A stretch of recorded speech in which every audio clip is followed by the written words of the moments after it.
a great topic.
Wow, hello.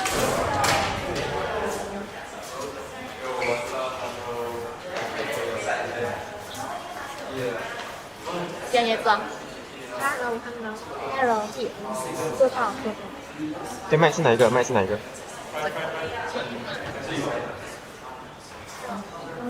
啊？很乱啊，杂乱啊！不是可以用这个吗？这个不是我那个？有点听不清，这样一下，好像稍微好一点吧，好一点吧。一点哦。这个不是否那个？放吧。好了。一点。中这是否之后你要热的还是冷？是否那个剪要杂乱是吗？是啊，我觉得是可以的。哎，你买的时候用不好。哎，我觉得它是我的电脑，因为听到我们的声音很清楚。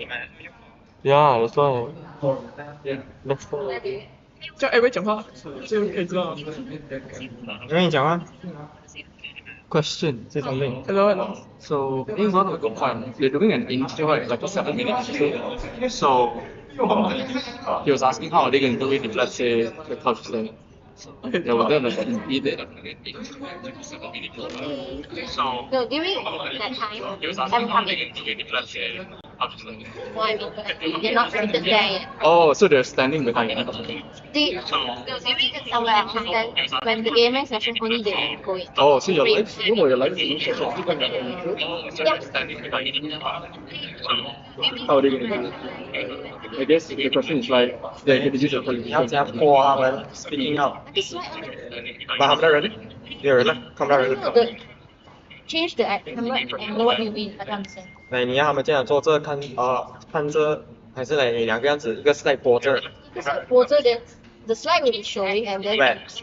that TV， yeah, that's why I 坐 just 着 need to 对，所以那个是说话，就是他一个人坐在那边，他一个人坐在那边，那个全部播上去，可是你看现在只有一半吧。 the camera will be first then doing and then it's like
我重来。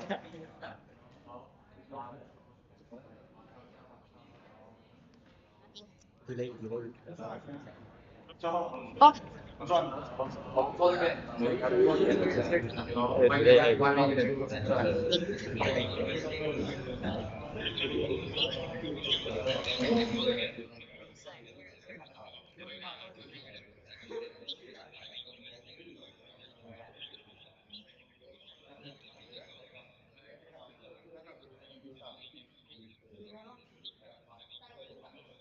有 connector 吗？兄弟？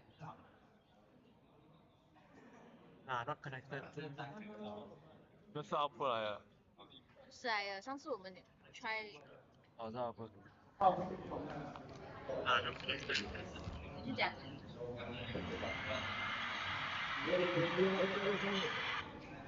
What is that? Taylor Swift concert.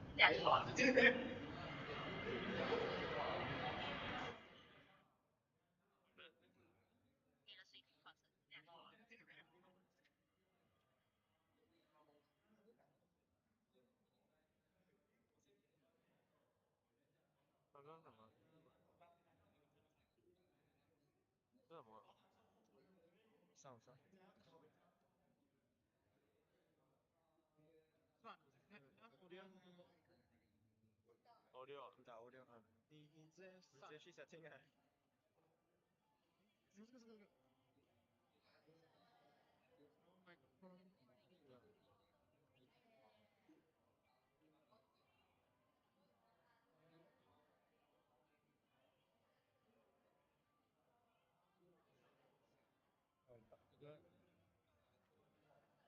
他讲电脑。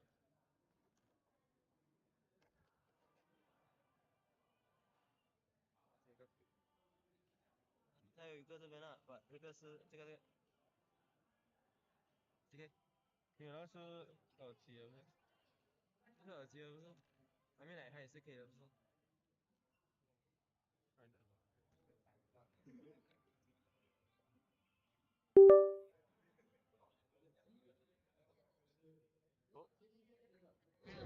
？Hello，哎，可以讲话。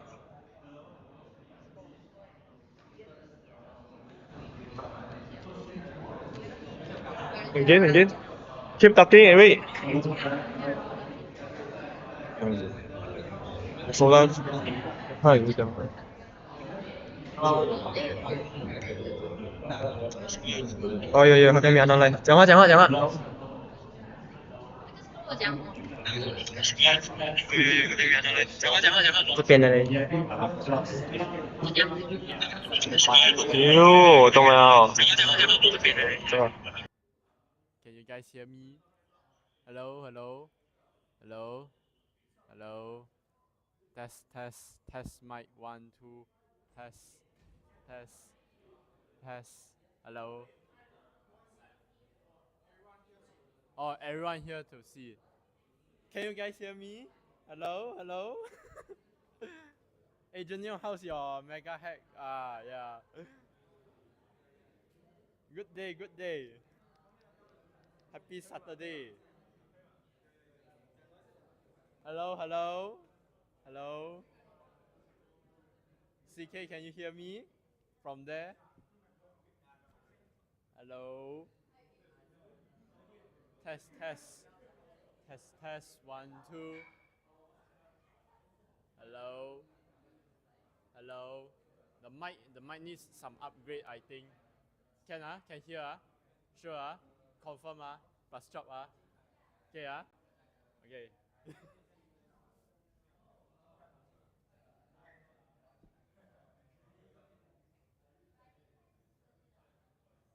Can? Yeah, now test my.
So you can probably display the slides now. The one we have sent, right? Yeah.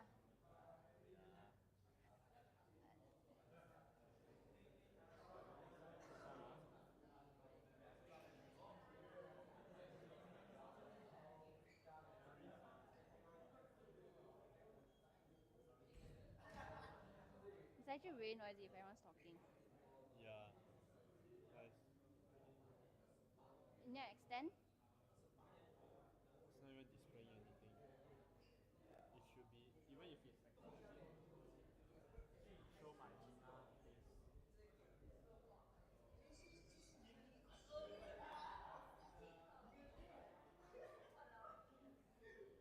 I have no idea how this works.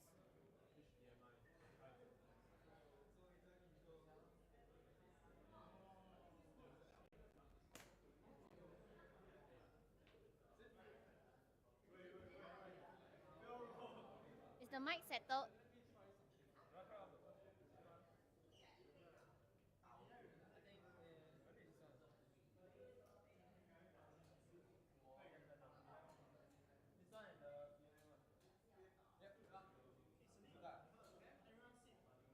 No no no, starting 打的 AMA 的时候才进来。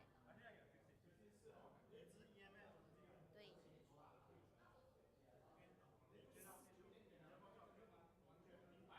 不要这样对我，我不知道，这是我第一次也是。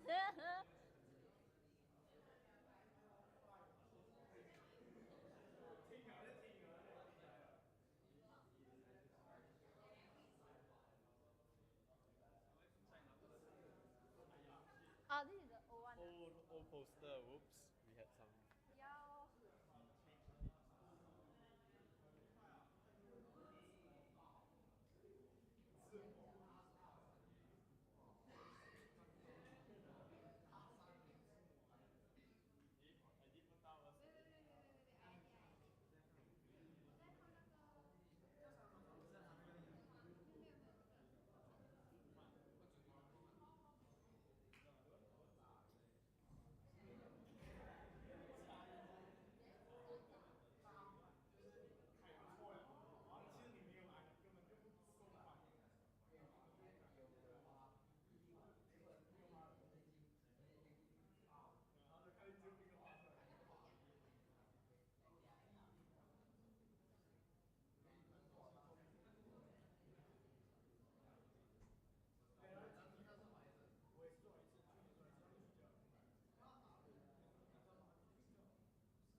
Hi guys.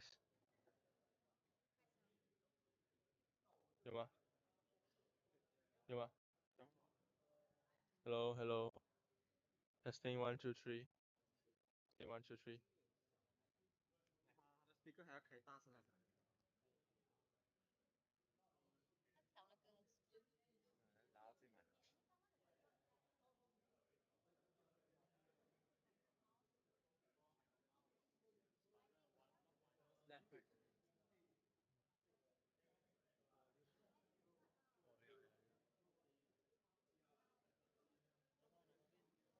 Testing 1 2 3. Testing.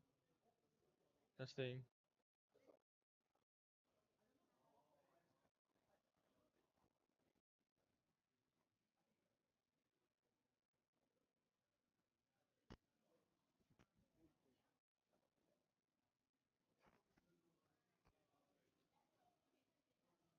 Hello, hello. Hello. 直接没有了。没有啊？讲话讲。哦，hello。大声，大声。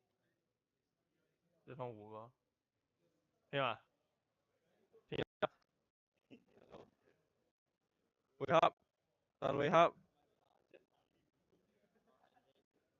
喂ครับ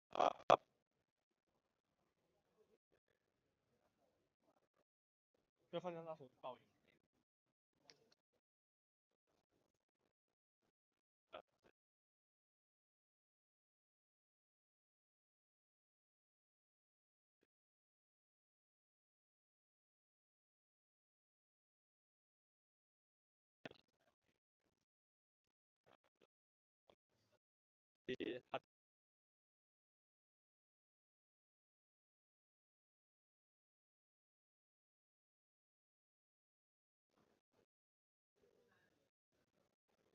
喂，what you do？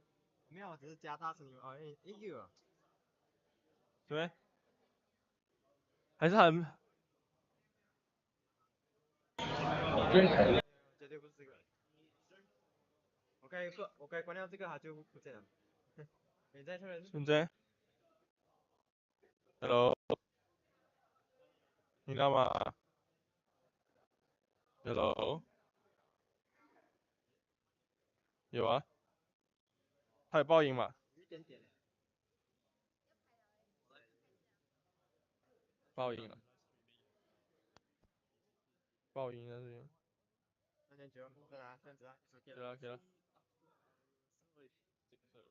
够啥？A plus YouTube channel。？Yeah。APU 啊，那 UAPU 啊哦 BCC 啊，说 APU。Hello hello。Okay。Hello hello can hear me 啊？Hello hello okay can alright sick sure ah? alright alright guys alright so yeah GM I know it's very early 10:30 so yeah thanks everyone for all coming in.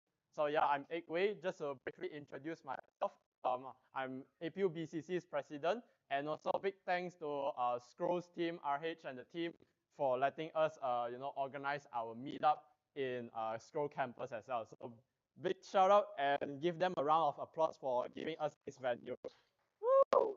All right, so yeah, so for some of you guys here who are new, first time joining BCC's event, so this is our meetup Web3 after hours, and we are in our episode number 7. Next.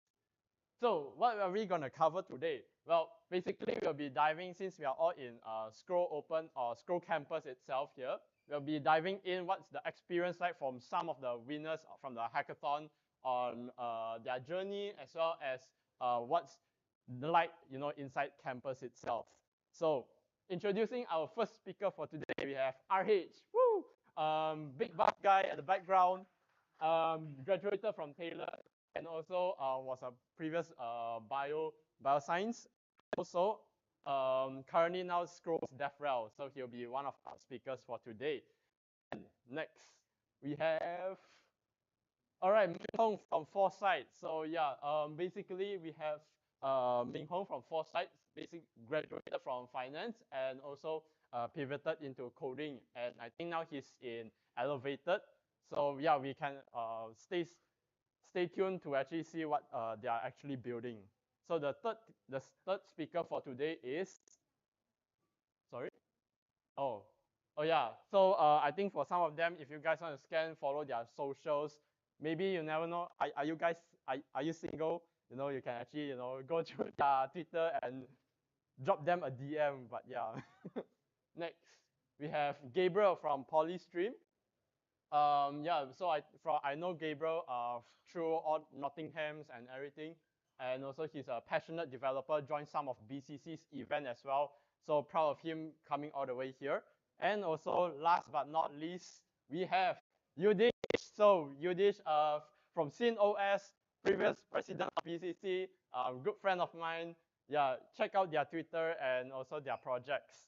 So with that, we have just some shilling for BCC. So this is some of our QR codes. If you guys want to join our future event, you can actually scan our event calendar over here.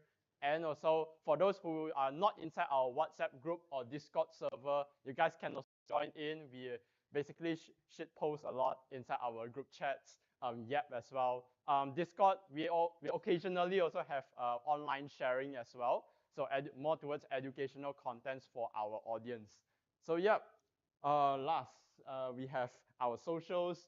Follow us on Instagram, Twitter, and also our Substacks, which is being written by our team as well. They actually pour in a lot of efforts. So do give us a follow and also read some of our articles. So yeah.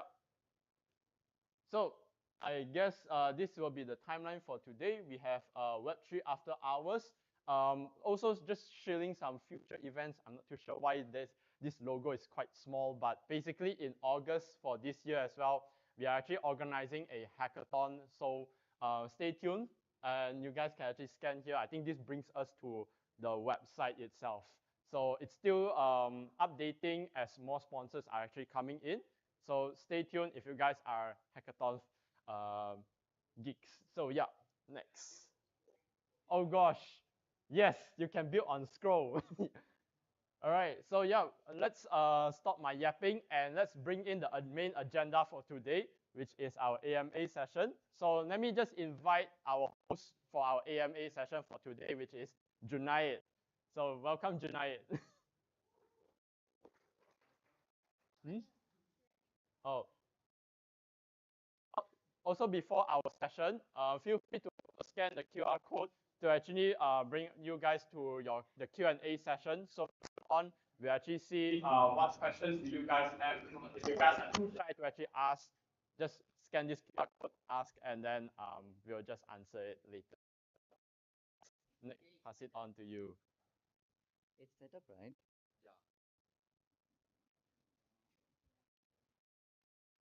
And good morning. I'm still sleepy, so don't mind me.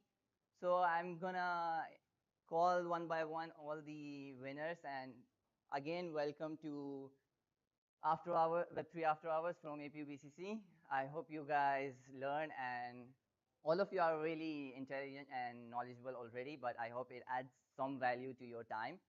Uh, and let's get started. So first, uh, I would like to call Meng Hong, right, to present his idea so everyone is on the same page, and we can start asking questions from there.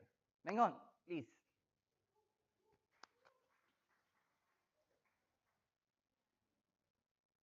So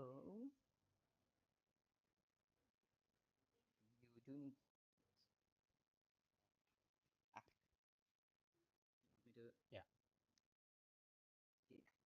okay. That's fine. All you, buddy. Good luck.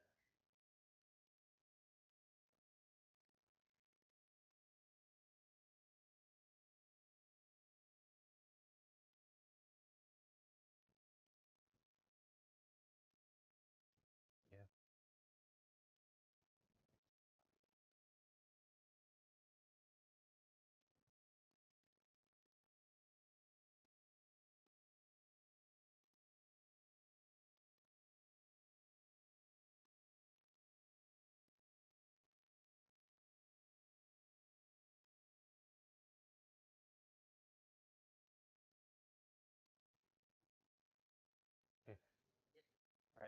Hey guys, my name is Ming. I'm part of the team that built Foresight, a platform where you can bet on future events and collateralize against them. So next slide. Okay, who has ever used a prediction market, poly market, or anything? No one? Yeah. So if you have noticed, a lot of the markets that you bet on have a really long-term till resolution. So sometimes it'll take like weeks, months, or even years.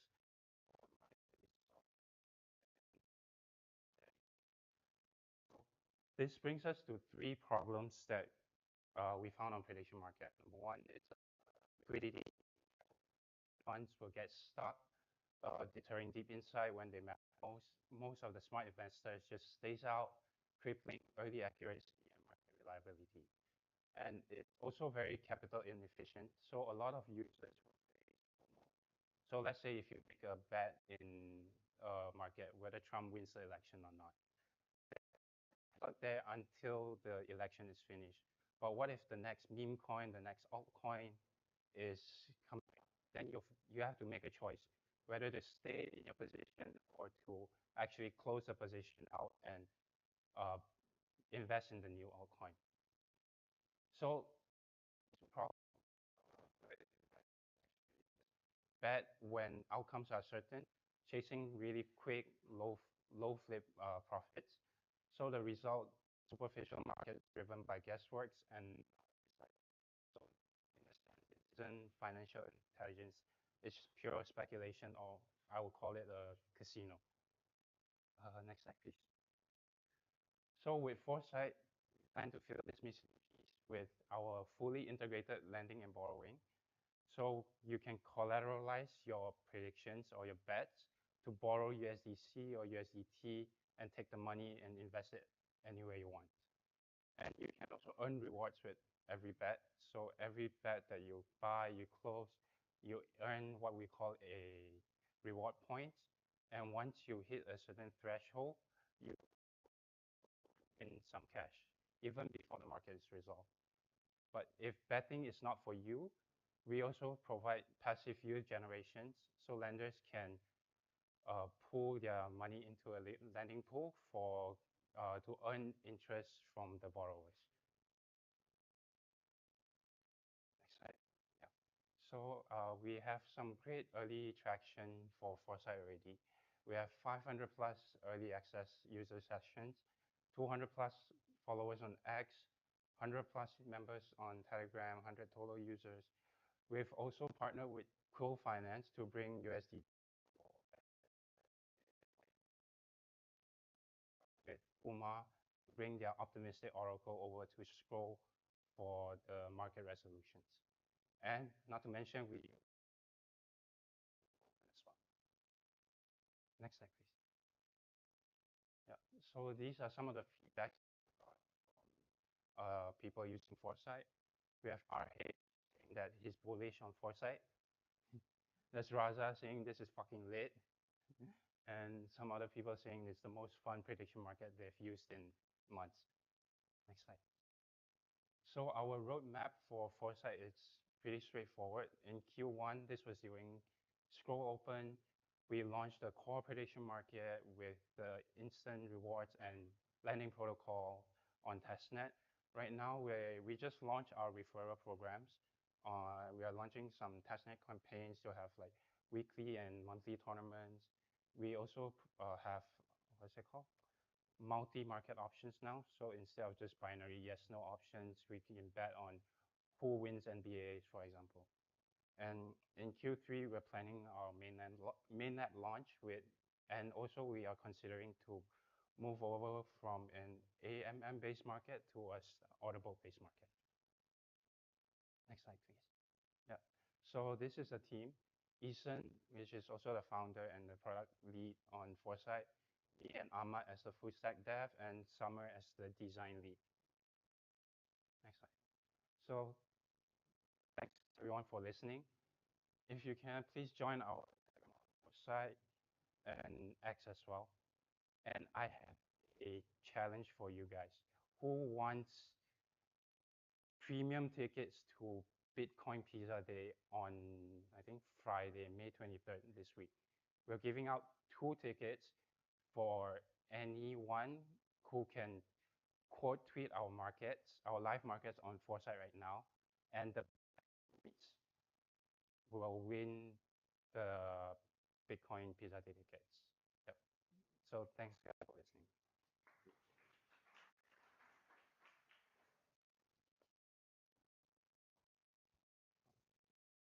Okay, so in hindsight, poly market, but better. Okay, so next one would be Gabriel.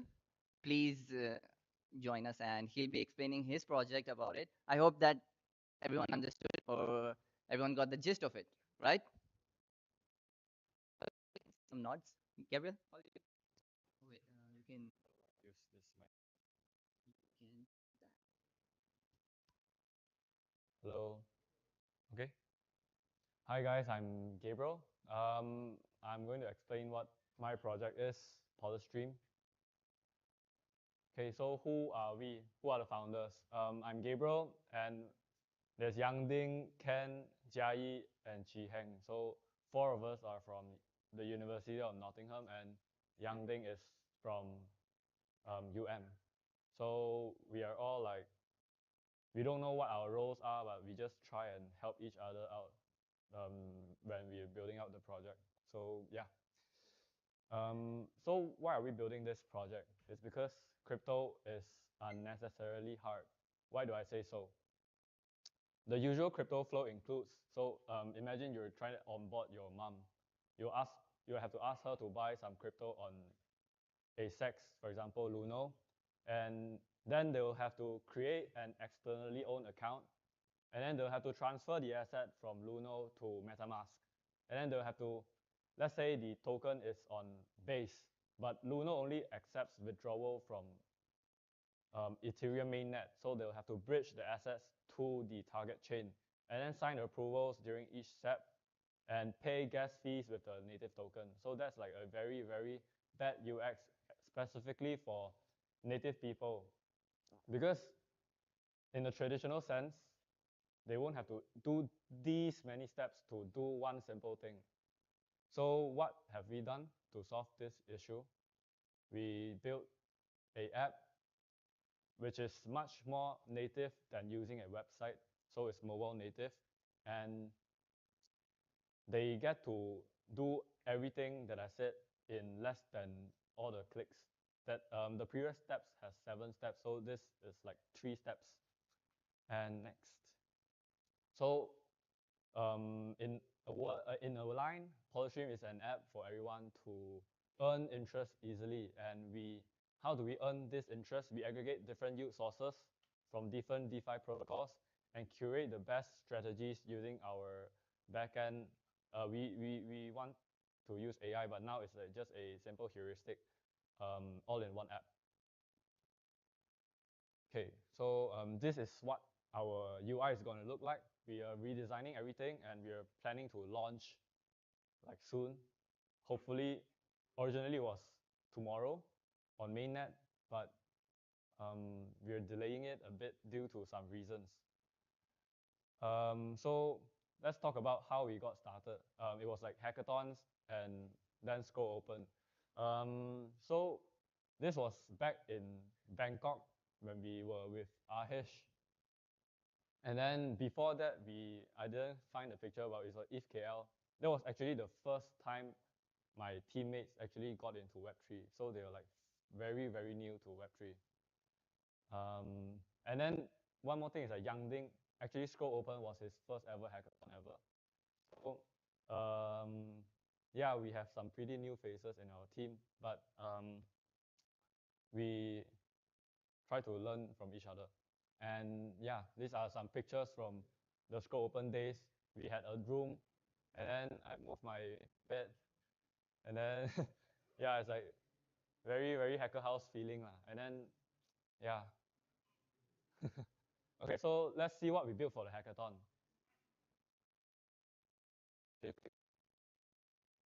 Oh, can right.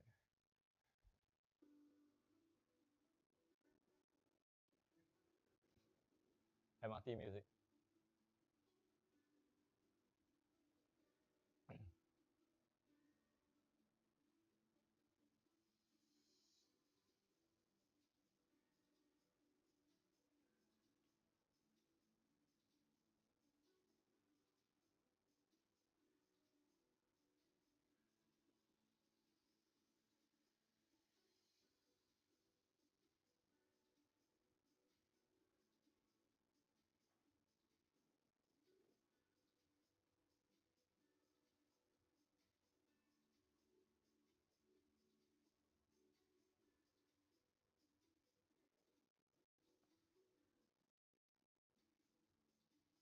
Yeah, okay.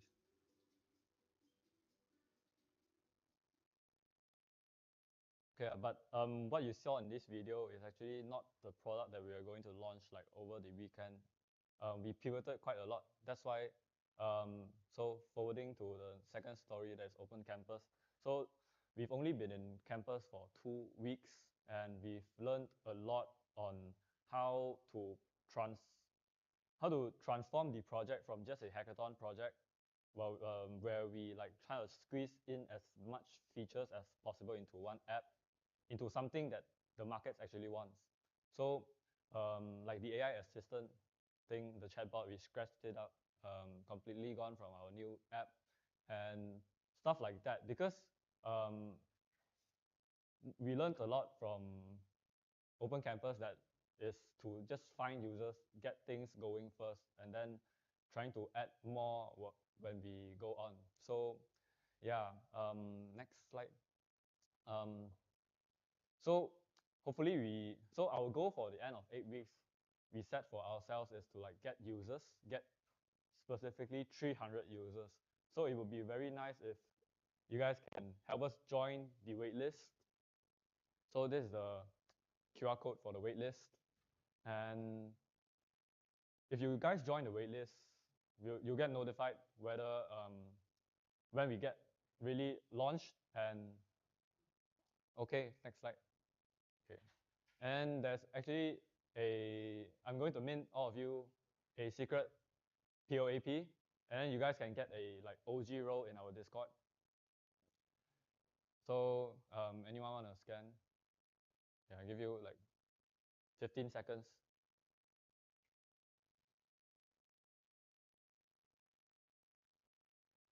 Okay, next. So for any questions and comments or anything, you can join our community. We have a Discord community, a Telegram community, although all of them are not that active because we are still getting things started, but we are open for any questions over there. Yeah. Okay, the end. Thank you so much.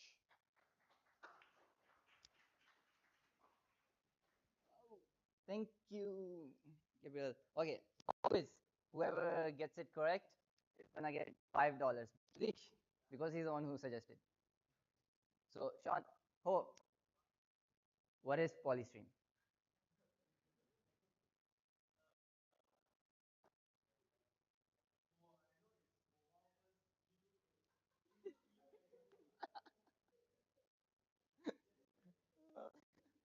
See, that's why you pay attention, okay? It's okay. Later, I'll ask him again because I got it. I didn't get it. So next, so one of my favorite people, I learned a lot from Yudish itself, and I'm still learning. Yudish, so I can't pronounce your last name, so sorry, a bit too hard. So Yudish, please, your time to present your idea. Thank you, Gina. Should I speak into this? Yeah. Okay. Oh, what's the click? Is that click? Oh, clicker or Yes. what's the clicker though? Oh, okay. Everyone, how are y'all feeling? Really? Who had their breakfast already? Okay. Anyways, I'm Yudhishthira from SynthOS. And what? Okay, so next slide. We are a team of 6. So this is Ronnie, Brittany. I think Brittany is here. Ronnie couldn't make it today. Then Vincent, and Yichen. So all 6 of us are actually from APU BCC. Back then, we were all hackathon farmers. So you know, hackathon farming is there's good and bad to it, right? Because like sometimes you might like just go for the bounties, but also like you might not actually know at the end of the day like if the product you're building is actually like solving any real problems or not. So we actually learned a lot from all of those hackathons joined, and we sat down. I think we came from the Scroll Open Hackathon, and we won the 3rd place for SynthOS. And then we decided to actually continue the product because we felt that it was like a good opportunity to continue, and like maybe there might be demand for it. But also because we really wanted to go and like get into it, like try to see how would the startup building look like. Next slide. Oh, what happened? Next. Okay, so we're all very passionate people aiming to change what DeFi can be about. I personally played with, I've been like buying and selling Bitcoin and a lot of other majors since 2019, if I remember correctly. But also, I think a lot of the time, I never actually explored DeFi as much as I wanted to, unless I had friends who actually told me like, hey, go check out this platform, go check out that platform. One of those is actually Hao Xiang. He's right here. He basically told me like, hey, you can get some good yields here. In fact, he even did a trading board where it went and like, I think did some trading for me, but I remember that it was losing money, right? So yeah, I was losing money. So we decided to, but I felt that, hey, why should DeFi be only limited to like crypto natives when we all came to blockchain with the promise of it actually having, being like an open economy, right? Open economy. So with that in mind, we had this main like goal, which is not really goal, but kind of like a question. The world of DeFi is full of opportunity, right? Who here have actually played with DeFi before? Give me a raise of hands. Okay. Can one of you tell me what's your favorite platform? Maybe let's have it at the back, Junshin. Yeah. What's like your favorite platform? What have you like done that you think is pretty cool so far? Like could be anything. Okay. All right. I mean that's cool enough. Right. Anyways, we think that the world of DeFi is full of opportunity, right? Next slide. But it's fragmented, complex, and overwhelming, right? I think just now even the Polystream guy said the same thing. And we believe that this means that there's a lot of opportunities to do a lot of like groups, right? A lot of people are for fragmentation because in DeFi there's a lot of different ways to get yield, right? You can do like there's a lot of strategies, right? You can do staking, you can do looping, you can I don't know invest in like maybe LSTs, and there's a lot of different stuff. But a lot of people don't know this, right? They think that, oh, if DeFi, the only thing you can explore is just cryptocurrencies. Who have thought of this? Who thought that blockchain and investment like it's all about just cryptocurrencies, and you never heard of the word DeFi at all before? Give me a raise of hands. Okay. So I assume some of you have actually heard of DeFi before, right? But this is the reality now. Next. We spend time, check multiple platforms, track different rates, interest rates, just to invest our money, right? We do this, we waste our time. Next. But what if there was a single place to access all of DeFi, where you could come into the app, right? And basically, what it does is it goes and find all the yield strategies that are out there. And there's a lot of different yield strategies, right? But what matters is that you as a user, you want a yield strategies that is tailored to you, right? To your risk profile, to your preferences. So next slide. Could one app help you compare, invest, and grow your money effortlessly? So what this means is like, and this is the angle that we are coming into, because a lot of people are already doing yield aggregators. A lot of people are already trying to figure out like, okay, how can we get your money, put it into like a place, give you some token back as a receipt token, and then we go and like help you invest your money. But what can be done in a non-custodial way, where we don't take your money, we just suggest to you, hey, these are all the strategies that you can use. Just pick one and you put your money there. So we don't, we just drop your funds, right? That is the difference. So next. At CentOS, we invest smarter by using AI to find DeFi signals from you to in API from. Okay, proceed. Who here understands what this is about? Please raise your hand. Seems no one. Okay, yeah, Nazrin, you understand? You want to explain briefly? When I say this, what comes to your mind? What comes to your mind? Well, this is a one-liner, so. Well, so when I say we help you invest smarter by using AI to find DeFi signals for you to earn API from, what's the first thing you can think of? Because this is, imagine it's a one-liner, right? I come and pitch to you about it. So like what can you imagine as the app?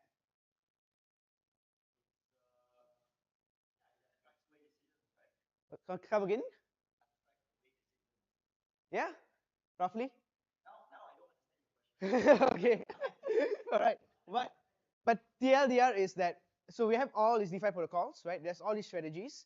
There is this one application, right? Where what they do is they actually like they show a lot of like strategies where you can actually into like multiple chains. But sometimes people don't know that.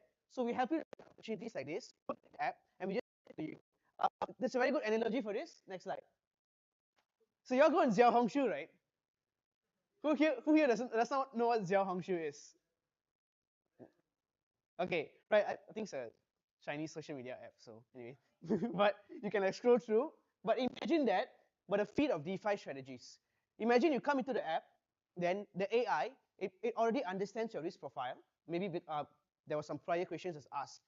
The AI goes and like finds all the DeFi signals and sends to you in form of like cards, right? You just can scroll through and see which one matches or which one you think is interesting. You click and it's deposited. It's done. So that is the gist of the app. And we are still in the midst of actually doing the MVP. It is going to be launched next Friday. We also have a wait list. So next slide. So for the wait list, right, those to join our Telegram group, you will get early access to the app. You'll be able to test it out because we think it's different to all like some of the current DeFi apps that are out there. Because no one has actually thought about like actually showing a feed of DeFi strategies that you can just scroll. Imagine you just every day you go, there's new strategies that you can see. Instead of you having to go to Twitter or having to search online, it's all there, right? Do that and it's done. But yeah, that's it from me. Thank you. Yeah, please join our Telegram group. Yeah. Any question?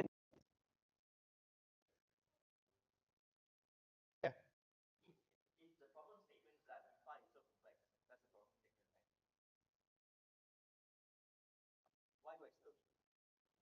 Because imagine Touch and Go. Touch and Go has Go Finance, right? And in Go Finance, you still have to choose which one is your risk profile. Like, are you like a high risk investment person? Like, so we want to be able to give that TradFi experience in a Web3 DeFi investment experience without you having to understand like what are the specifics. Like, sure, yeah, go ahead. That's the thing. We are not going to explain the strategy itself. This will be shown in the form of cards, just explaining about the APY itself. So you just choose which one is like a good APY. You click. Yeah, done. So there could be simple mode, there could be advanced mode, right? So sure, I mean like that's for like the complete like beginners, right? So you can just like click. But yeah, okay. Is that, is that all? Thank you. Hey. Okay, now we'll have an AMA session. All four of because we have one more special guest, RH, my one more favorite guy. I love your biceps, mate. I can finally ask him how did he do it.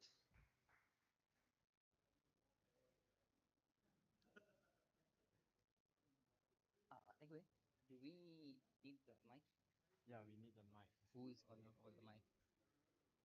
That's the thing.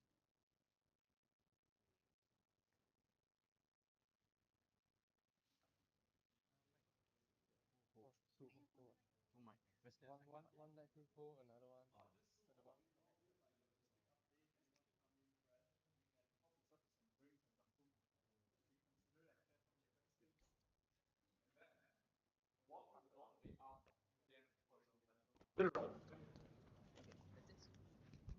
Yeah.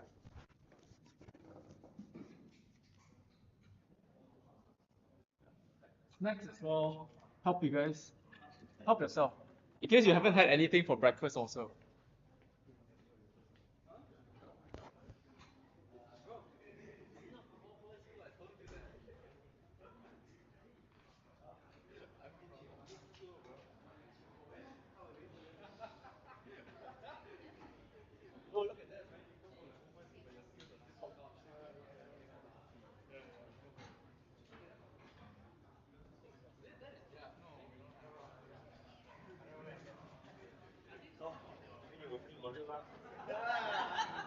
For real though, I think next week we're going to launch MVP. Then I'm going to bring back also. I think one of the together and everything. So yeah, I think it should be a win.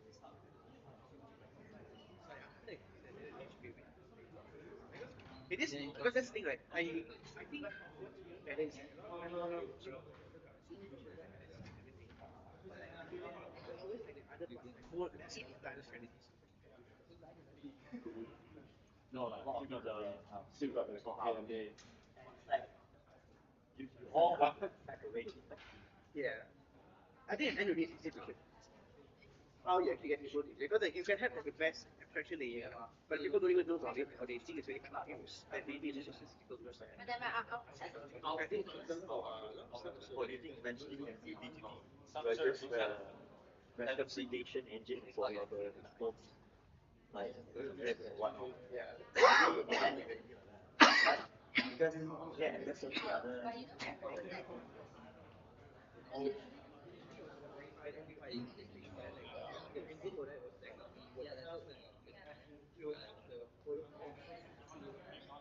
Something like the protocol is good. AI is basically like different users create.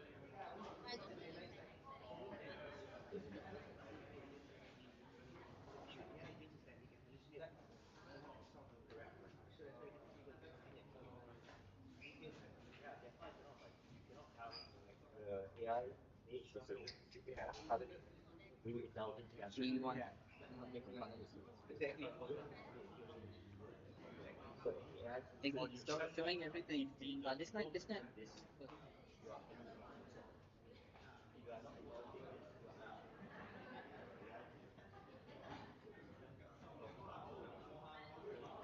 resolution. The levels of incubation usually the resolution gets better, right? Because like so basically like AI feels like you feel like a guy, but sometimes sometimes it feels like you. So that's why I think maybe in fact the AI so the other thing is that what is happening is right when imagine right like assuming token farm is now right but token the guy in token farm will be able to pull all these random together all in the AI can do it but just like this getting different calculations and like actually can't right that's why I really like your question. I just want to right?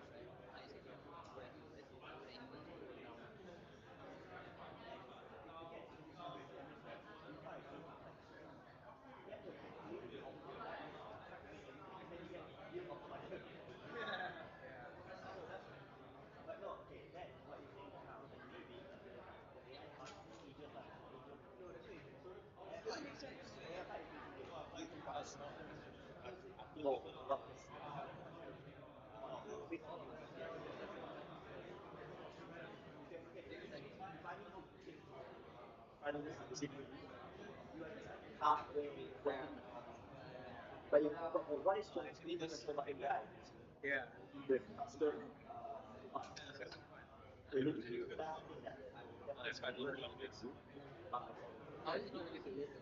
Simple. That's really amazing. But I can still understand it. Yeah.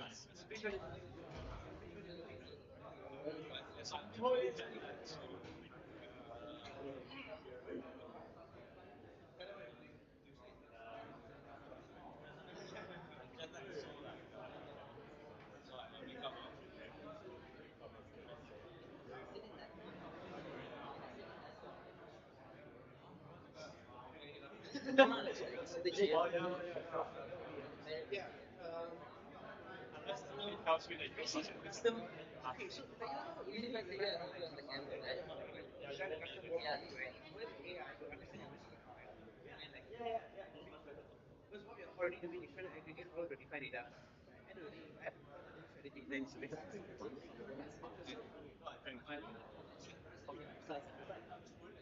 But this question I want. I never thought about it. It depends on what it's not about saving time. Yeah. What you're doing right now is actually saving time. Like those are fun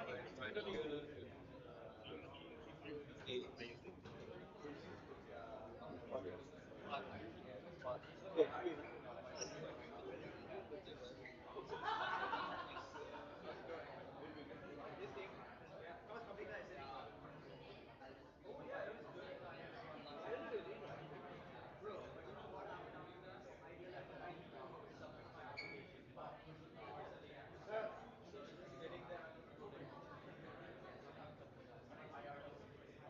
idea that I find simplify application. Yeah, I mean, at the end of the day, yeah, it's also like like the point is to like okay, it's like you say that you want to help me like track complexity, but then you set having me to specific strategies.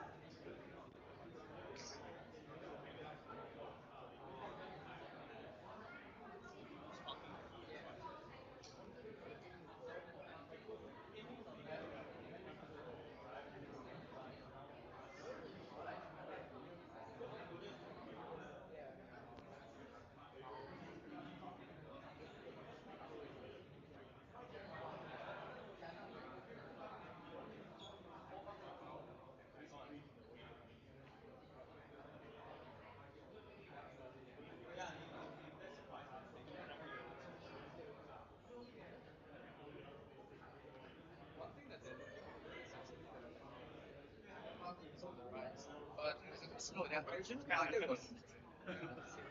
Hello? Hello? Hello?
Hello? Hello?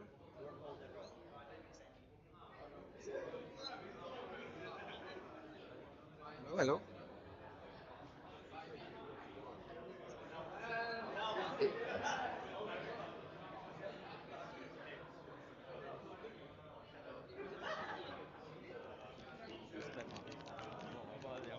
I think okay.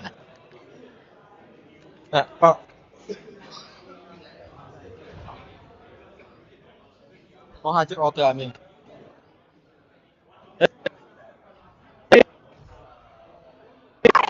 Open campus.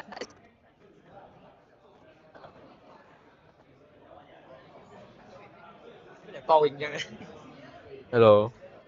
Too many people speaking. I think later will be okay lah.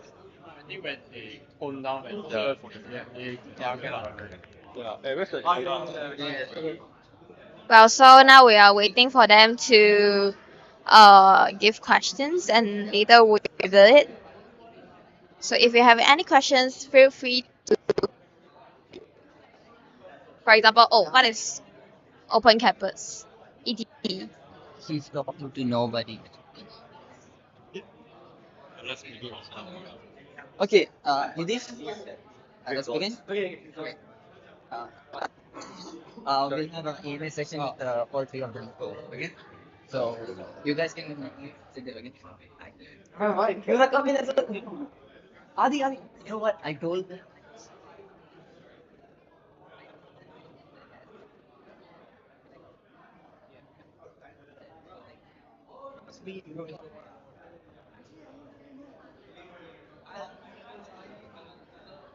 Guys, that was easy.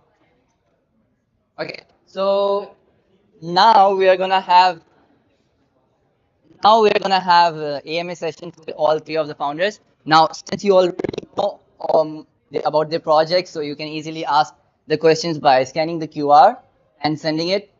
So far, I love the questions. Keep going. Don't make me go too technical because my brain is gonna hurt then. Okay, first, Gabriel, please join us. Ping Hong, Yudish,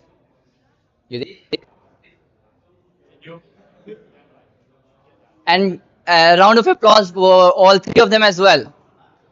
People, come on. Hey, Yudish, Minhang, and Gabriel. Everyone. Oh shit! Sorry. Sorry guys. Can you go back and do the thing with them? The opportunity. Okay, guys, it's so hard to get people's attention. Oh, Harish. Hello. Yeah. Hello, boys Wait, and girls. one more. Harish, It's not open there. Harish, you in as well. What? I can't. If I say Chinese name, I don't want to butcher it. Harish, yes, my favorite guy. Yes. King. Hey, Ren Tao, you should sit here. Squeeze in, squeeze in. Oh, It's not from boys' school, it's from me school. I'm from a boys' school, so.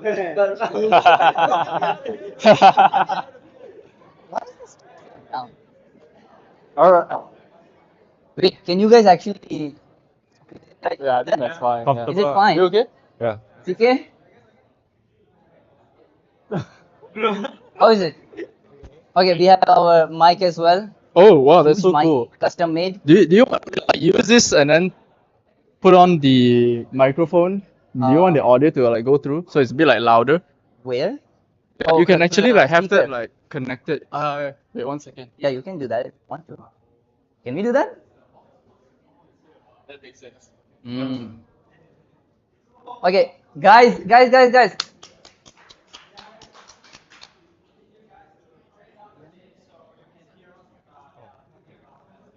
Go inside. Oh, it's two inside. Yay. Okay. So please scan the QR code. Otherwise, I have to come up with the questions myself, and I don't want to do technical Hey, stuff. man, My this was brain a tough hurts already. question. Why are you scanning? So that I can ask you if you don't want to ask me. Wait, let me scan it. Good. Yeah. Wait, first three I actually asked because I didn't ask any three of them. Okay. Okay. So don't blame me. Where's Ethan Chai? Behind. Honestly, I don't know. I think he's outstation right now. Oh my. That's why he can make He's it. busy. Yeah. Founder is. Oh my. Is he working? At least say that. Yeah, I think so. Okay. Okay. Will there be food later? Alright. Yo, food is already here, literally on the shelf. So if any of you, I don't want you all like to feel hungry. Feel free, just like step up, grab some food. Don't be shy. Yeah, it's fine. Yeah. Just come in frame. Yeah. Just make sure that your friends have some as well. I think there's a lot for everyone. Right? Okay. I actually rice bars, protein bars. Those are. I don't know. They're like mostly bars. We'll get like 10 of them. Everyone likes it. Yeah, those are actually. Okay. Rich, please give me your gym recipe. I didn't ask that at all. I genuinely thought that you asked that, bro, at first. I did not. And then I realized the culprit is where's the culprit? Like Ren Yan there is the culprit. He wants to know the answer. Gym recipe for RH. Nice. Okay. So the short answer is I woke up like this. You know? Oh, So it's Wow, he's just flexing like on us. steroids, bro. It's all just like steroids, bro. Did you like fly out? Yeah, bro. It's just literally. But to be fair, I think I trained for like 12 years already at this point. So it was a lot of just like consistency and dieting. If you want like a tailored gym recipe, I used to do PT as well, personal training. I had a few clients, very successful in getting them where they wanted to go, despite their 9 to 5. If you need some help, more than happy to help. Tomorrow. Gym assistant. Well, that was Gym like coach. that was like many life ago, but yes. Alright. So, one more. Which currency is transported on 4 sides users can place a bet on? Are there any plans to include more? Right now we only have USDT, and it's also a mock token since we're on testnet. But we plan to include USDQ, which is another stablecoin on Scroll. We are in talks of partnerships with them as well. It's going to be a stablecoin, right? Yeah. Yeah. As of right now, we're just thinking stablecoins. Okay. So, how does the deviation algorithm work for Foresight? Is it a deviation algorithm? Yeah. So every First, time. wait, Yeah. but what is a divination algorithm, or is it deviation? Divination charge is a reward point that you get from trading. So every dollar you trade, you get 1 divination charge. And once you hit, I think $1,000 traded, you'll get to spin a gacha for instant cash reward. So, is it like lucky draw kind of thing, right? Yeah, something similar.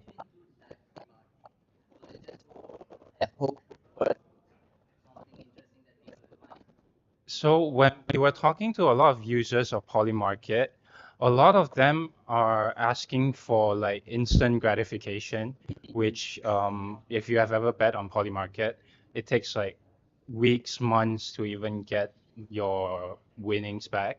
You have to wait for the event to happen, So one option that we thought of to adding was just an instant like cashback that we can do, Oh, and then we packaged it as divination charge. Yeah. this session feels much more for founders, just personal session. Yes, it's like liquid gold for me. Okay, one of the very basic things, since there are no more questions yet, I hope there are. So, what? Yeah. Yes. This one is for foresight. Can you bring us through, like, say, I think you mentioned about like when you place a bet on the bond market, it takes quite some time for it to takes quite some time for the results to be out. So could you like brief through, say, like 3 months on foresight before the bet happened? So like what can users expect during this period of duration? What they can do with, say, their placed bets? Yeah, just curious about that. Okay. So let's say poly market, when you make a bet, your money is literally just sitting there until the market resolves. So the only option you have if on poly market is to actually close out your position and actually miss out on all the potential gains you might get from the market resolving and you winning. With foresight, you can actually leverage your bets. So let's say if it's a Trump wins token, as a collateral. So you can actually borrow USDC, any stablecoin that we support based on the collateral you have and use that on any other protocol. Or if you want to just put more into your bet as well, you can do that. Yeah. Oh, well, I hope that answers the question very well. Okay, so I think everyone is too focused on foresight, so I'll move to other two as well. So Polystream first, okay? Correct me if I'm wrong, but what Polystream does is basically get out and it stakes our funds to everywhere in the internet using AI, and we get a reward for it. So we don't have to do any hassle. It's like Yeah. a very simple, basic. The one line answer is yes. We have a vault where the users can deposit money into, and then the vault would be there will be an optimizing yield strategy contract that finds the best APY out of all the selected pools that we have, and the money will be automatically rebalanced into the pool of the highest APY. So do you have a custom algorithm to find the highest APY, or are you using something which is already out there? We are not using an algorithm. It's just a simple pool switching mechanism, and we take into consideration of the fees, and then we will decide if it is it a positive or negative EV thing if let's say the pool swap happens, because there are like protocol fees and some bridging fees if it is like a pool in the opposite chain. So for foresight, again, I'm coming back to foresight. Sorry. Yeah. So for foresight, one of the things is which is different from poly market is you once you place a bet, the money you use to place the bet, it will be staked, isn't it? In a way, you can say you're buying a token that represents the outcome of that particular market. So let's say if you're betting on Trump wins, you get Trump yes tokens, for example. Yeah. So once you bet, do you get yield on those tokens?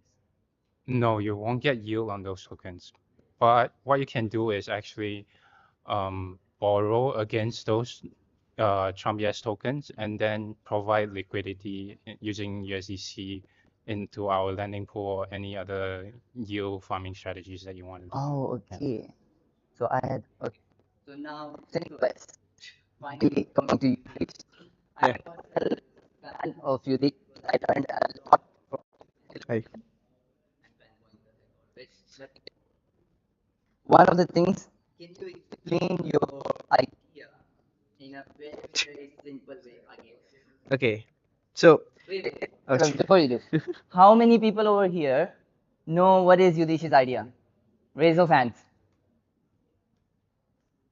I think you heard the question at the back. Okay. So, okay, who knows? Egway, you know, right? Can you share? Basically, it's like for what TLDR is like saying that it's like a 小红书 for all the DeFi strategies. Wow. Yeah. Bro, I'm Chinese. People Jeez. who doesn't speak Mandarin. Yeah. Can you explain? Because as you see, right, not people are quite understood. Yeah. So I would look at it like so currently there are a lot of different protocols out there, and like sometimes you might not know what's the best way to invest in these. And so what we do is we present these strategies to you in a way where you can like scroll it like a feed, and then you can just like kind of pick whatever strategies that you want, and then you just like one click and you just deposit. The best part about this is that it's non-custodial, so we don't require you to actually deposit to us. Whatever deposits you make goes directly to the pool. So whatever profits you make, it's for you, and we only take like a very minimal like percentage on like whatever like transaction fees that happens. That's how it is, because a lot of solutions out there, they're either custodial or you have to go to the yeah, you have to like find out for yourself either way. So it takes a lot of time, and we want to be able to save this for you as a user. To wrap my head, how is it different from stream, right? Because Good question. blockchain Yeah. is trying to, isn't it doing kind of similar thing? Custodial. Custodial. Yeah. Can you What one other make thing it is, we also want to make it in a way where it's as tailor-made as possible to you. So we'll probably ask you a bunch of questions. What's your risk level? What's your like maybe even if you had some prior experience in TradFi, yeah, maybe ask you some questions there. Then from there actually design all these strategies in a way that it works for you. So you can just like scroll. So at least you know that whatever strategies that's there presented, maybe you probably wouldn't even be concerned with like the details of this strategy, as long as like how much money it can make you over a year. Yeah. So yeah, sure, there's like 7% APY here, there's another 7% APY here, but then maybe this is riskier and this is not as risky. So it depends on you which one you want to choose. Yeah. it's really hard to concentrate on him because there's two voices. Yeah. Uh, did people understood now? Sean Ho, Hello, hello. what is Yudhish's idea?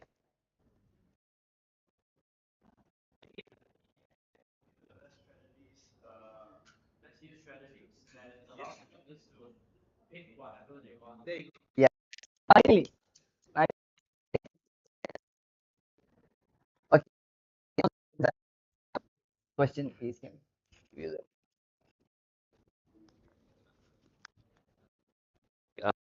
Question for specifically. So you mentioned that using TLDR is to find the best the yield strategies and then include them for people, right? So could you make an argument that there's actually not much choices that you require AI to do so, since Repeat the last for part again. others, Repeat the last part again. um, could you argue that actually not much say like yield opportunities per se right now in the market? Like, so doing it man, Mm. say like maybe that's 20. It's Yeah. just like what's the need of Okay. AI? Maybe sure. Okay. So okay, one key way to look at it is that at the end of the day, the target users are not actually DeFi power users. They are people that have not either have not considered crypto as an investment, or they have an investment portfolio with 10% of it maybe focused on cryptocurrencies, but not like specific investments. And maybe the 10% is actually more volatile. So in a bear market like this, I would think of it like at most likely we have like all these DeFi protocols, and like at most like at the end of the day, it depends on your profile, right? If let's say you're the kind of person that is very risky, sure, maybe the investments they are. I think it really depends, but I think that AI is important because sometimes what we're trying to do here is that also like abstract away some part of the research for you. So sure, you might actually go and like do your research anyways, but like even in a bear market, maybe you'll be like, oh shit, where can I find the best heals? And so in a way, you can come to our app and also like kind of see, okay, oh, I didn't know that this particular platform actually has this particular like yield, because sometimes a lot of information is very scattered, right? So that's why AI might come in. It's a bit of like we have this aggregator of data, like all the data sources are there, then the AI just like kind of reads this data source and then acts on it. Hope that makes sense. So it's Cross chain. For the time for the time being, it's on Scroll. But along the way, we probably yeah EVM. yeah EVM basically, not SVM yet lah. So yeah, sorry Nazrin. Oh, Okay. okay. So I think you kind of answered why you develop, what made you think of this idea as well, did you? So, but I want to explicitly ask you, like, what actually? I think you pivoted the idea from Yeah,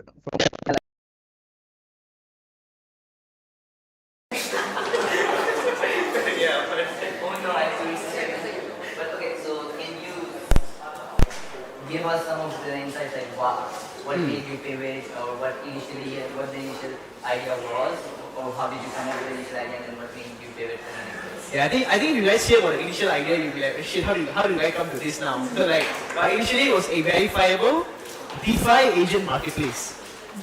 Okay. So what it means is that, like, basically we wanted to do something where the initial idea was that anyone could create these DeFi agents through our Like maybe a plug and play tool, but then the people that create these DeFi agents are most probably DeFi experts because they they know what's the best way to yield farm out there. So they use the DeFi agent to basically like act on their behalf as like, sort of representing them.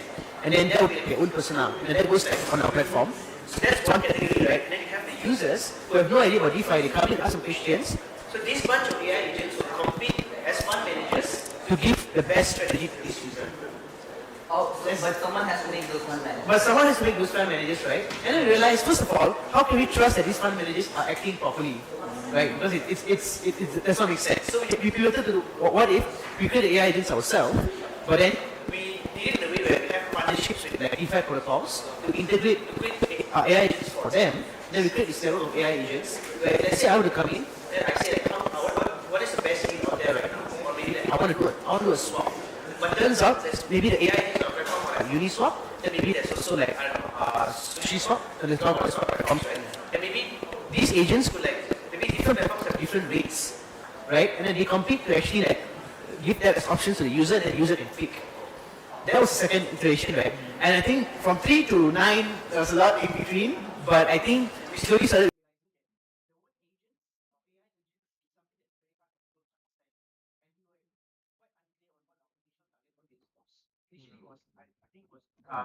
Was two things, right? One is DeFi publishers, and another is retail. But we decided to make one. So it's better to just we decided to speak on retail because everybody has to think on DeFi publishers, right? So it's very right to do that. Yeah, I hope it's fine.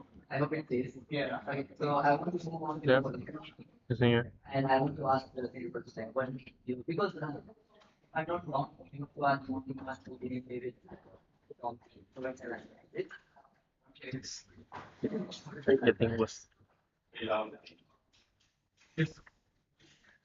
Um, he actually about the ideas. We haven't changed from with our people that were more interested in support. And I think getting that part set already makes us like less likely kind of for another idea. Since we already set up like who are we trying to help and what kind of problem are we trying to solve? Yeah. So that's mainly the reason why. So what was the main reason you developed this idea? The main reason I developed this idea, okay, so the story is like most of my friends and they haven't used DeFi before. When you think of crypto, they will think of like capital gains, like buying a coin. And when you ask someone what is investing in crypto like, they will think of buying Bitcoin and then hoping it to like go up 50% or something like that. But there's actually more to that. That's what I'm trying to like bring to people, bring to the table, which is you can actually like make safe, kind of relatively safe view on crypto that's kind of like fixed deposit on banks. So it's more than just buying the coin and holding it. So I want to ask one very important question, I would say. Is what makes we different from other ideas out there, or if there are any? What makes us different is we are trying to help the users as like general people get access to this kind of like DeFi strategies easily. Most of the apps out there are websites, and I think they didn't extract as many layers as we did. You still have to worry about which chain you are on. You still have to worry about how to get all the things going. Like you have to get the gas fees in each chain and stuff like that. But for us, it's just a uni layer where all the funds are just simple. The users don't even have to hold ETH to invest in our things. If I'm not wrong, you also have a chat box, isn't it? The scratch that I did. Right? Oh, you did? Yeah. Because I was thinking, why don't you use the chatbot as people can interact with the chatbot and they can use the chatbot can use the funds to take.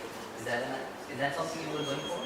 Originally, yes, but we talked with Emily before, and then when she tried using our product, um, she said the chatbot is actually kind of distracting her from doing the actual task and then asking questions to the chatbot, and then it didn't actually help us explain what we are trying to do. And then also the wallet isn't that hard. It's only deposit, stake, or like withdraw. It's like two action buttons. So introducing a chatbot to like get the information is kind of redundant because everything is already quite straightforward. I think. So one very simple thing would be if I go to your app, I deposit my funds, and that's it. Yep.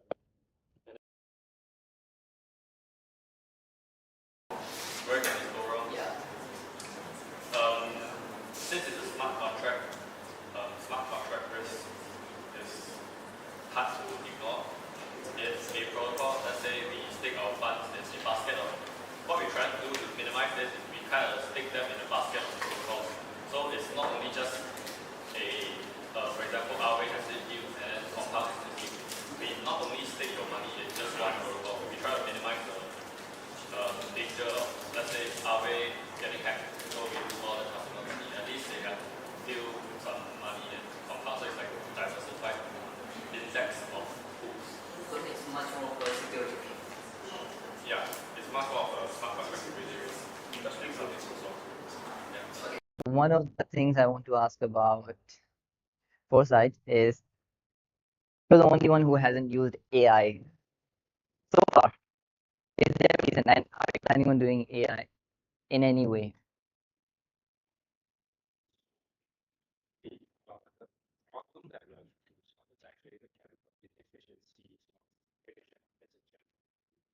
We don't see a need for using AI at the moment, but there's also an interesting problem when it comes to polymarket that the optimistic oracle can be manipulated or it has very clear resolutions at times. So we were considering or thinking about using AI on that part of the prediction. But as of right now, we're still not there. Okay. So one of the things I want to clarify, I don't know if anyone knows here or not, but so once you stake or once you place a bet, you get collateral, right? Or you get tokens, yes tokens, which you can use as collateral, right? Yeah. So, but can I go to any other such as yield aggregators to stake them? So for tokens that you get, whether it's up the edge, you can't really do it to anything on other platforms. You can only just borrow or USDC on our platform, but you can use that USDC on any policy. Okay. So far, I think everyone is on track, and I want to ask one of the very important questions which I asked both Yudish and Gabriel, like, made you come to this particular idea? So our target problem was very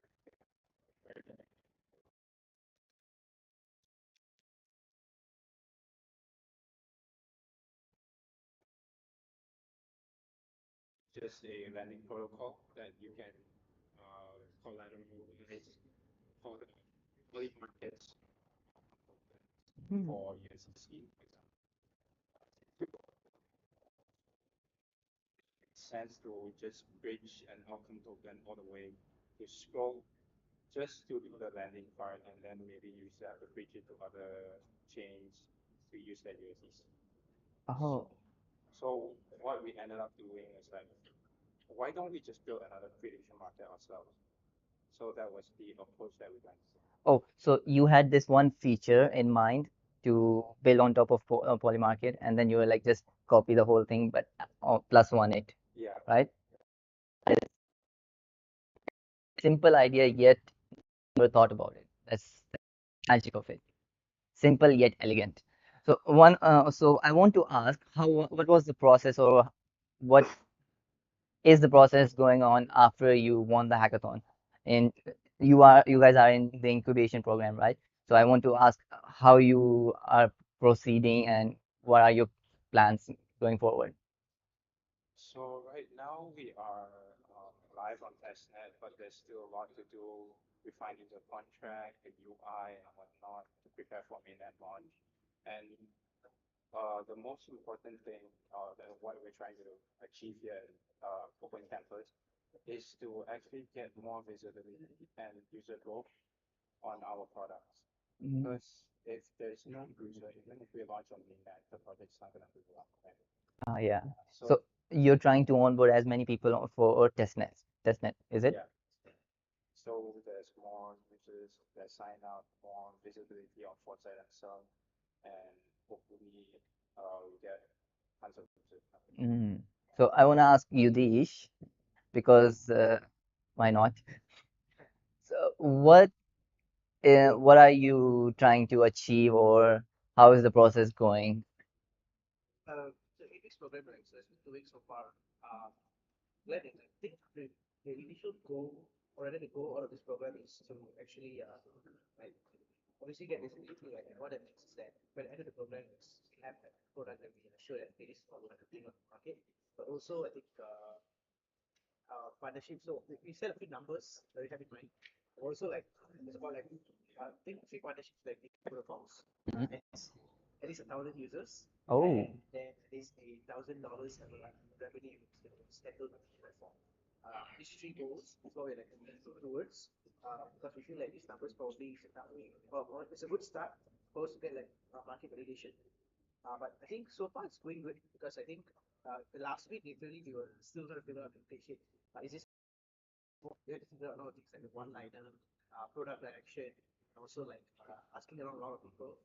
Like Vincent, my CTO, he's not here today, but in answering around, he has a lot of he's a trader himself. Mm. He's working in the prop decks, so he has a lot of knowledge about like leverage trading and like all these different strategies. He's trading himself, and he's asked a lot of his friends, and they agree that something like this will definitely make their lives better. But I think a part of what's felt that everyone is doing what we have, everyone is doing what we are trying to do. Mm. So we always have to figure out like how can we do it differently and try to identify the opportunity to get. So we hope to like kind of get all of this out of the way at least by the end of the weeks. Oh, so how to move much further than just a hackathon project, is it? And also like actually start getting real users using your product. Because I think at the end of the day that's what matters, right? There's a difference between a hackathon project and a startup product. Okay, so one of the very important questions, because most of us over here participate in hackathons and we build projects, but then it doesn't really lead to anything. So what do you think is the main reason, or how can we improve on top of it? Do you think, is it because from the beginning itself we don't really think ahead, or is it because we just don't follow up on top of it? I'll say this is my personal experience, right? Because this is what I've been through. I personally have been quite stingy, right? That's like, stingy is not my word. Greedy. And what this means is that like how every hackathon there's always like a lot of big food prizes and all. I Yeah. think a part of the reason is obviously they want to attract people in. but like you shouldn't turn into a habit where you're just joining these hackathons just to like bounty farm. At the very least, like at least build a project and get it to a decent enough level where you can go and just like open source it and tell people like, hey, this is what I do in hackathon. I think it can help people. And then like whether people like it or not, that's a different story. But what matters is that you kind of see the end-to-end pipeline, like you build a project and then you actually care about it, at least putting the work out there. Rather than it just being like a project you did and then you just throw and move on to the next one. Because what that tells you about a person is that you're not serious about what you're doing. I'm telling this because I learned this quite later on. Oh. So I thought that it's also about joining hackathons, but I didn't realize that it's also about like kind of showing properly what you've learned from all these hackathons and actually like properly showing the product. Like if let's say you join hackathons but you're not able to explain what you build, then I think that's kind of a red flag. So you it's just bounty farm. Yeah, I was bounty farming, then I'm bounty farming. Okay, okay. So that's one of Like also try building in public, right? Like I think this is something that this is something I Well, learned a lot. I want to ask, what does it mean building in public? It means just sharing out there, like okay, let's say we're working on a project app, right? Just show like kind of the progression. Maybe do like I don't know progress posts or like some posts about like what you learned. And also like if let's say you had major W's like you got your first user, you got your first $100, people paying, all that is like considered milestone posts, right? Yeah. So what it shows is like traction. Oh, okay. So keeping everyone on the internet updated. Is it something like that Not on everyone, social but like media? can curate your own community, right? Mm. That doesn't have to be on Twitter. It can be on TikTok, can be on Instagram. Or I had a X? friend who's building a dating app, and his target market obviously is Instagram. So it's like Oh, his account is on Instagram, and he's like kind of sharing about it there. what's the app by? K dot something. Yeah. Does anyone want notes? He's going against Tinder also. How does it work? I'm kind of curious. Because he thinks Tinder is really just for hookups, but not for genuine like connection. Okay, okay, okay. We'll just stop there. Okay, move forward on that. Is it on chain? Dating on chain. Mm. No wonder. House Young is where's House Young? Dating on chain. What do you think? Dating on chain. No, I okay. Okay, so I want to ask about from Gabriel as well. Like, what do you think? What is the main way? Do you agree with Yudish? Like, moving from a hackathon to an incubation program, is there anything different you would like to add on top of it, or do you completely agree with him? Do you agree with what you said about like how Building both public. yeah, building public hackathons and how people generally don't care about what is after the hackathon. They just want to get it over with. And one thing we also yeah, I like what he said about building in public and then getting things open source. Like just be responsible of what you have built.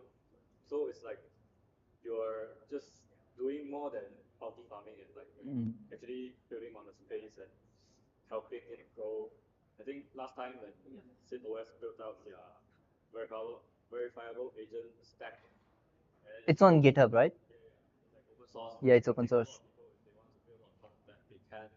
Yeah. Since it's like that, like if someone wants to learn, even for a hackathon, if someone wants to like integrate Automorph or something like that, they can always look into their GitHub, how they implemented everything, and kind of learn from it or like build on top of that. So moving forward from, so I want to summarize what you guys just said. So correct me if I'm wrong. So once you build a project on during a hackathon, a meaningful project, not just to bounty farm, is it? That's number one. Number two, you should follow up and build on and building public, is it? I think it depends on whether you are like generally passionate about the project or not. Because if you are not, and you just build it up just for the bounties, it doesn't make sense for you to continue on it. So it's like having more intention on what you build during hackathons, and that might help making the projects in hackathons more useful. Ah, Because you okay. care about the project and you kind of make Are it. passionate about it. Yes. So you want to make it keep moving forward, Yep. is it? Mm, Passionate about your project, or like you don't think it's helpful enough, you can always like pivot, ah, like try to do something. Yudish has experience in that. Okay, where I join. I have some very, I have some spicy questions. Yes. All right. Okay. Okay. Biceps can't fit. One day, I'll reach there. I'll reach there. We'll all. Okay. KL Why KL specifically for what? for open campus. Oh, so because it can be anywhere in the world, right? Yep. Or if I'm wrong, it can be only in KL. Is it like a necessary thing? This is actually a very good question. A lot of people ask, why are we building campus in KL? Right? There'd be like so many other places in this world that we're building it, but why KL? I don't know a lot of you realize this problem that Malaysia faces. What do you think? We often hear about this in the news. Oh. Uh, okay. So what's the question Okay, so what's one of the biggest problem that Malaysia faces? for? We're quite vocal about this in general. Can I say Yeah. corruption? You're not Malaysian. Yeah, I'm not Malaysian. I can say anything. Cannot narrow it down into one island. Yeah. Oh, what's one of the problems that Malaysia people are facing regarding tax? I mean, everyone is what? That's a problem. What is it?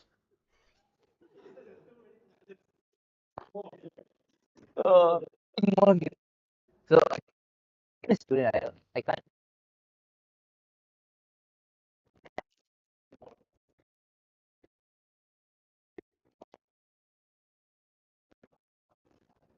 Black. So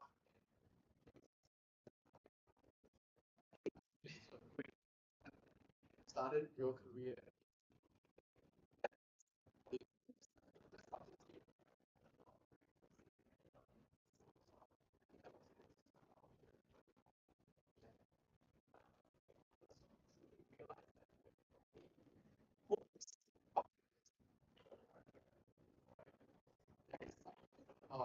Talent pool locally here.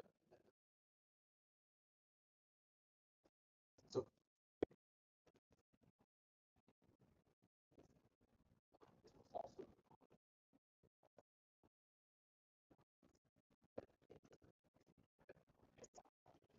now what does that signal to us?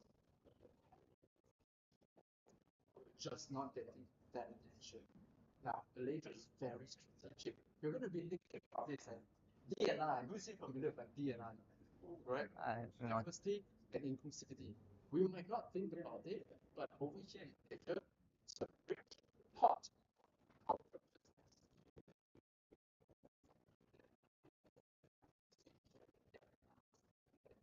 Uh, estimating this itself, like if I were to put an example here, you won't really see like temples, mosques, quill, all of these places that are living harmoniously with every other place of the world. And we're actually open to having like conversations without discriminating any individual.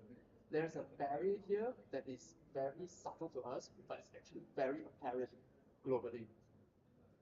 That's actually two. Diversity and inclusivity itself. Yeah. And three, of course, Yunus has also addressed this. Malaysia is actually a gateway for a lot of people to come in. Living, affordable living, and then getting a visa here is also very easy. I don't know if a lot of you realize this, but MCAP is super supportive when it comes down to founders outside of Malaysia building a company over here.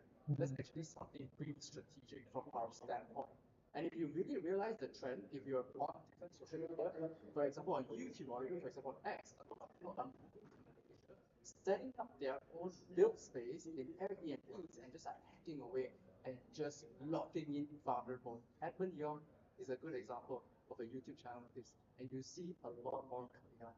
So what does this mean? Malaysia is gradually becoming a rich talent space for people to become founders, to become successful in their entrepreneurial journey, while keeping your costs low, but able to focus on what truly matters to you.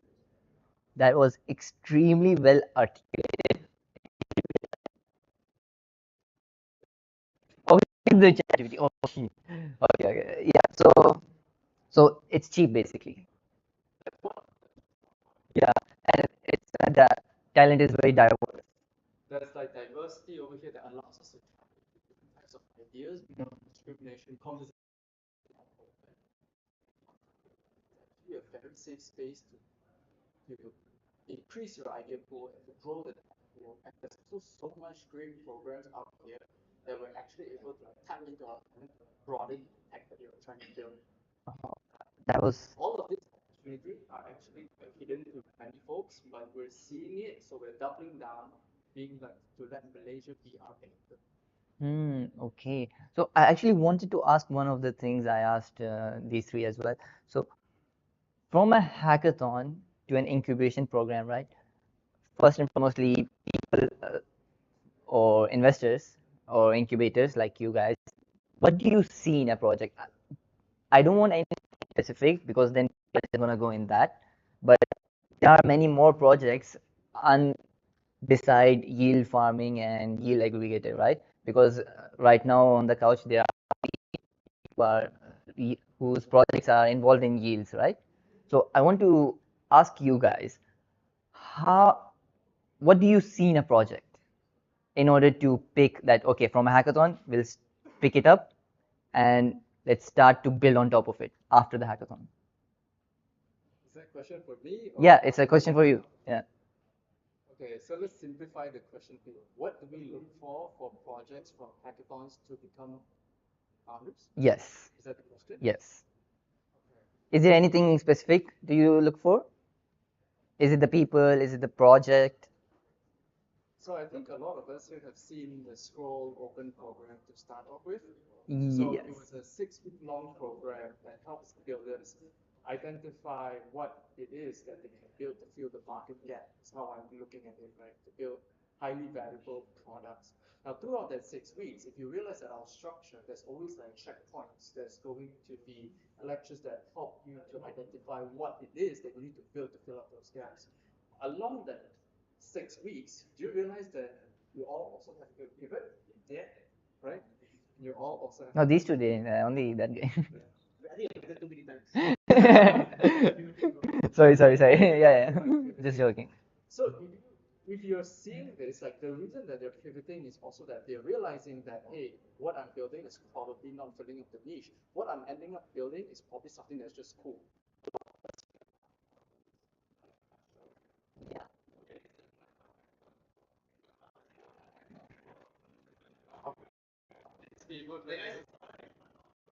Oh. Bro, no, wherever you are, definitely keep polishing. But you realize very quickly that a lot of the hackathon, they are building for the sake of Yeah. right? The spicy, you realize that, hey, let's just build something cool. And then you start popping into the trend to with your friends, but you realize that it doesn't gain adoption, right? It doesn't get users to come on board. So what do we actually look for pivoting from hackathon builders to become founders? For me, the answer is simple: grit. Grit. Yeah, grit. Perseverance. We are, they they didn't give up. They keep understanding what the market needs and keep building on top of it to fill that gap. Okay. It becomes like a soft skill trait that founders need to have to realize that, hey, being successful is not an overnight thing. They're going to have to keep iterating and knowing that there will be a lot of failures in that process, but all of these lessons, they will compound to become success in one day, one of the days in the future. But isn't it are you judging them based on their project? So how do you see it of the person? That's where the 6-week long program that we designed are check-ins. Hmm. Are they like committed? That's one thing. Commitment is also a good way for you to measure grade, right? So if they're regularly tracking it, keeping how you're building, all of these are signal that you're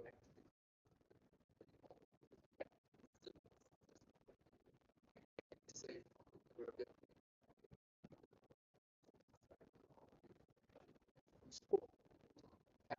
Yeah. And this is they signal, right? They are actually committed. They know what they are building and they know how to get better. With you being locked in, because we are also you. That's now turning to expert Hmm. But one very weird question I have is there were any submissions were 100 plus, isn't it? Close to 500 plus, right? So did you guys check in on all out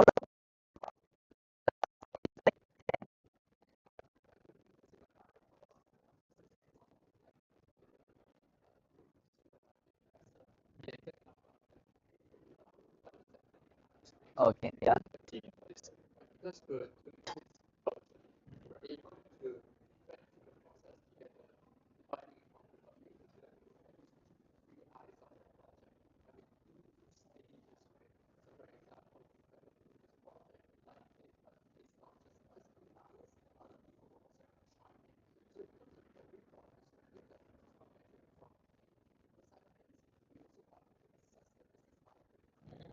Okay, so it's not just about the idea; it's more about the people as well, and who's building it, yeah, building openly, and are they more comfortable or willing to go move forward if they are wrong, willing to accept it as well. Is it something like that?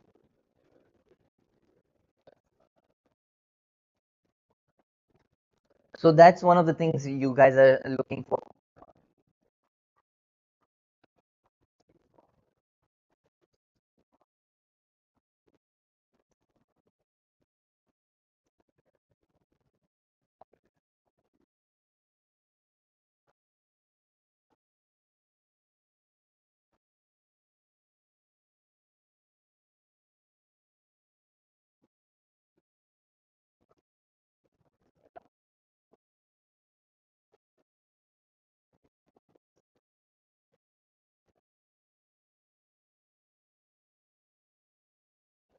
Solve the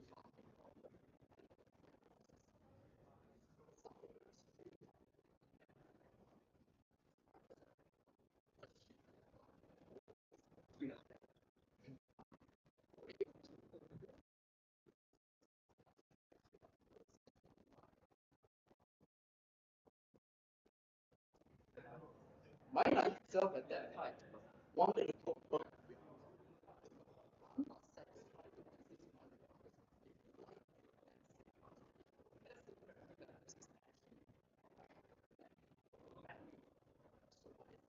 7. I wanted to make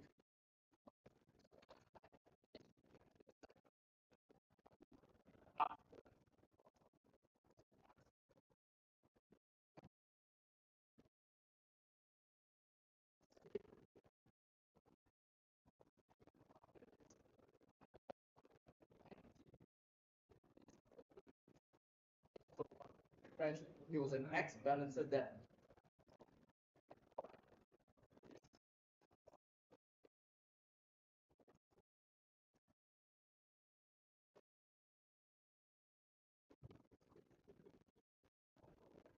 My project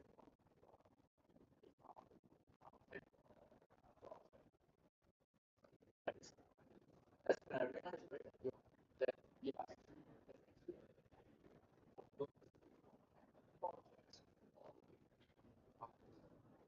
It's so weird because I don't feel that. Because when I'm joining hackathons or if I'm talking to people these days, everyone wants to be a founder. They don't want to work 9 to 5. That's so weird. Like everyone wants to be a founder, but they don't want to live the life of a founder.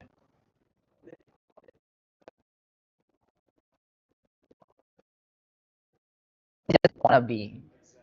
Oh, okay. So that's one of the things you're differentiating. Wanna be versus oh. Instead of wanna be and oh I wanna be this, I wanna be that, much more of a proof behind you. And that says, oh you actually my perspective is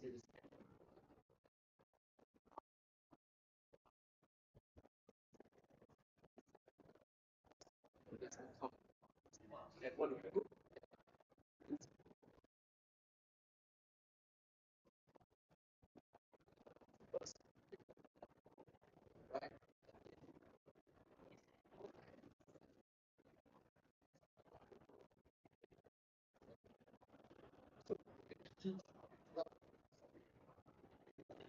building. No one's going to use your know how to explain why and the value proposition behind it. Number three, this might sound a little bit controversial, but you're actually surrounded by like-minded individuals here. And so, your net worth essentially is determined by your network by being here. That was something that we aim to do in campus itself. When you have all of these ingredients together, you can kind of realize that everything, the three messages that I have shared with you, has nothing to do with technical skills at all, because you have mastered that in Hackathon. But what is next is here in campus. So it's being surrounded by people and growing all together because the bar is so. Imagine if. Oh, is it like a presentation kind of thing, or is it something? Oh, see that guy's building, so let. Collaboration, open collaboration. So whenever they have ideas, Hmm. coming together, draw things out together, learn new things, and you're share it about each other. So it's a more of a collaborative thing than a fight, right? So is there a heat? Is there a heat between any projects? I don't think so. Just let me know. Oh, it's under the. Okay, so I think that is gonna be all. Does anyone have any questions? What is it? You guys have no questions.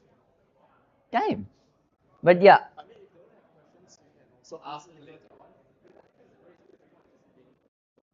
Sometimes it's a lot more. So step out. yeah. Okay, this was, I don't know about everyone else, but for me it was amazing. Like we should do this more often. Why don't we do it more often? We should Egwin, do 2, 3 more sessions, please, and I'll be the host, so I can learn more about from the founders itself. Thank you so much, guys. I really love it.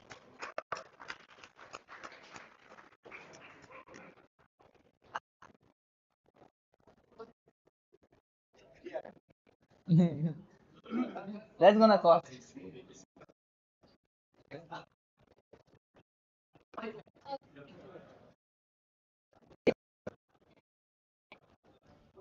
Hey guys, alright, so I think that concludes our session for today. Before we end with some networking, just want to chill around here.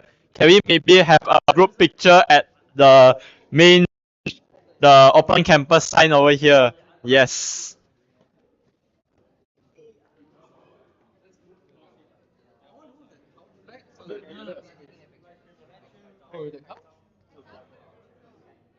Wait, here, right? Yeah, yeah. You don't want to couch first then? Huh?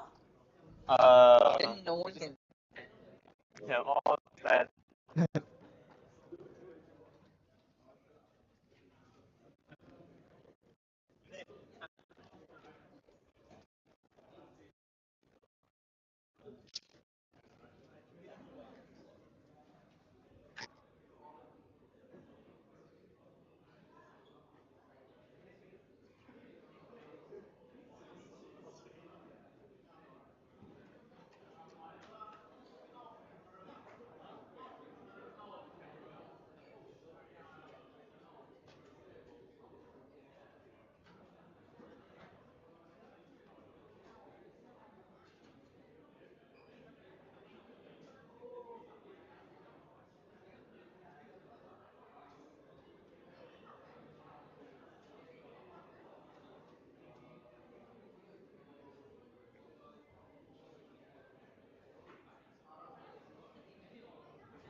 This is your fingers.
Yo, what's up, everyone that's tuning in on the live stream, right? So, yep, thanks everyone for joining and stay tuned for our future events. Peace out.